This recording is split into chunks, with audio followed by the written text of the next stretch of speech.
নমস্কার বন্ধুরা, আমার চ্যানেল কুকিং উইথ ছাপিতে আপনাদের সবাইকে স্বাগত। আজকে আমি রান্না করব মাটনের পাতলা ঝোল। কেন গরমকাল পড়ে গেছে তো এত রিচ মাটন আমাদের বাড়িতে কেউ খায় না, সবার পক্ষে পাতলা ঝোলটাই রান্না করা শ্রেয়। তাই এখানে আমি 1 কেজি মাটন নিয়েছি, তার সাথে আমি 2টো বড় পেঁয়াজ, একটা গোটা রসুন নিয়েছি, 2টো টমেটো নিয়েছি, 3 চামচ আদা রসুনের পেস্ট নিয়েছি। এছাড়া এখানে আমি একটা মশলা তৈরি করে নিয়েছি। এর মধ্যে পরিমাণ মতো নুন, 1 চামচ জিরে গুঁড়ো, 1 চামচ ধনে গুঁড়ো, একটু গরম মশলা গুঁড়ো আর অল্প একটু চিনি দিয়েছি। যেহেতু এটা আমি নর্মাল ঝোল রান্না করছি সেই জন্য আমি কাশ্মীরি লঙ্কা গুঁড়ো এর মধ্যে দিইনি। ঠিক আছে, এবার রান্নাটা শুরু করা যাক। তেলটা গরম হয়ে গেছে, এবার আমি এর মধ্যে পেঁয়াজটা ছাড়ছি।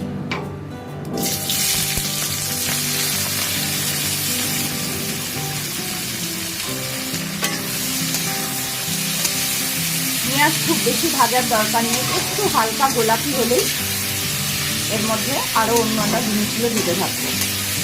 যেহেতু এটা কষা মাংস রান্না করছি না, এটা কোনো জিনিসটাই খুব বেশি কষার দরকার নেই। পেঁয়াজটা একটা হালকা গোলাপি রং ধরে গেছে, এবার এর মধ্যে আদা রসুনের পেস্টটা দিয়ে দেবো।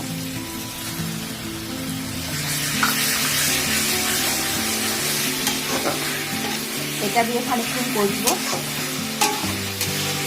এবার একে একে কাঁচা লঙ্কা,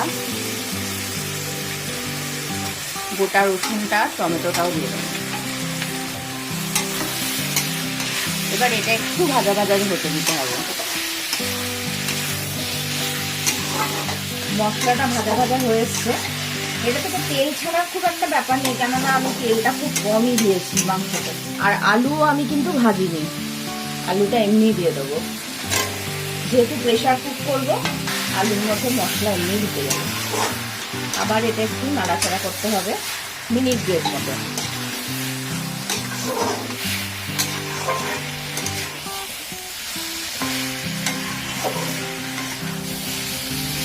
এবার যে মশলার পেস্টটা করে রেখেছিলাম এর মধ্যে হলুদ গুঁড়ো, জিরে গুঁড়ো, ধনে গুঁড়ো, একটু অল্প মিষ্টি আছে, আপনারা মিষ্টিটা অ্যাভয়েডও করতে পারেন, আর গরম মশলা গুঁড়োও আছে।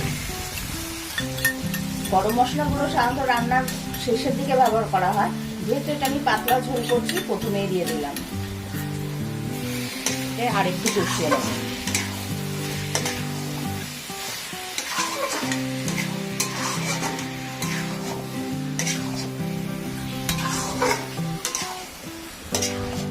মশলার কাঁচা গন্ধটা একটু যাক, তারপর মাটনটা দেবো। মশলা থেকে একটা হালকা ভাজার গন্ধ বেরিয়ে গেছে, এবার এর মধ্যে মাটনটা দিয়ে দেবো। এবার সমস্ত মশলার সাথে মাটনটাকে ভালো করে মিশিয়ে নেব।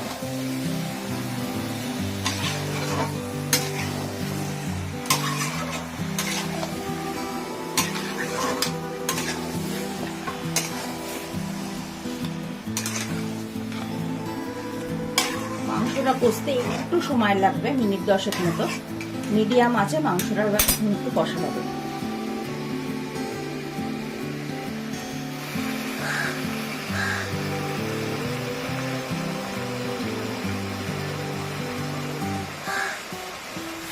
কম আছে করছি, কিন্তু মাংসটা মাঝে মাঝে একটু নাড়াচাড়া করতে হবে, যেহেতু মাংসটা দিয়ে জল বেরোচ্ছে না, নাহলে তলায় ধরে যেতে পারে।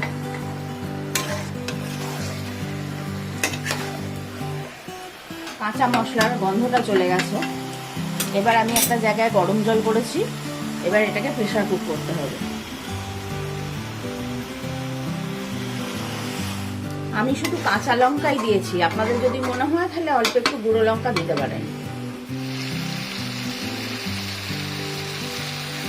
যেহেতু পাতলা ঝোল রান্না করব, আর মাংসটা কষার দরকার নেই।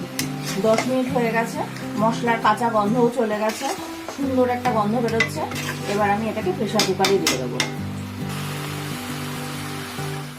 এবার প্রেসার কুকারে গরম জলটা ঢেলে দেওয়া হচ্ছে, মাংসটার মধ্যে দিয়ে দাও।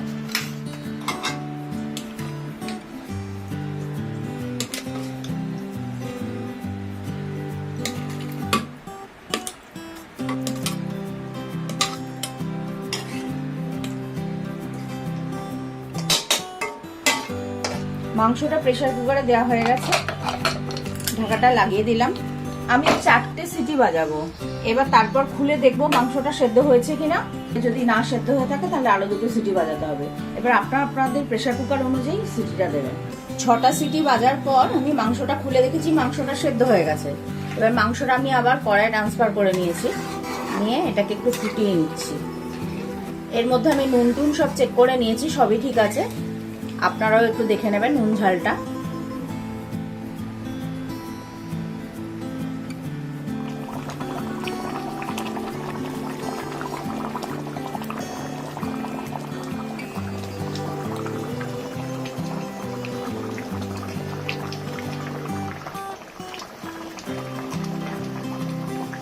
এবার একটা মাংস তুলে দেখছি কেমন সেদ্ধ হয়েছে। ভীষণ গরম, কতটা দেখাতে পারবো বুঝতে পারছি না।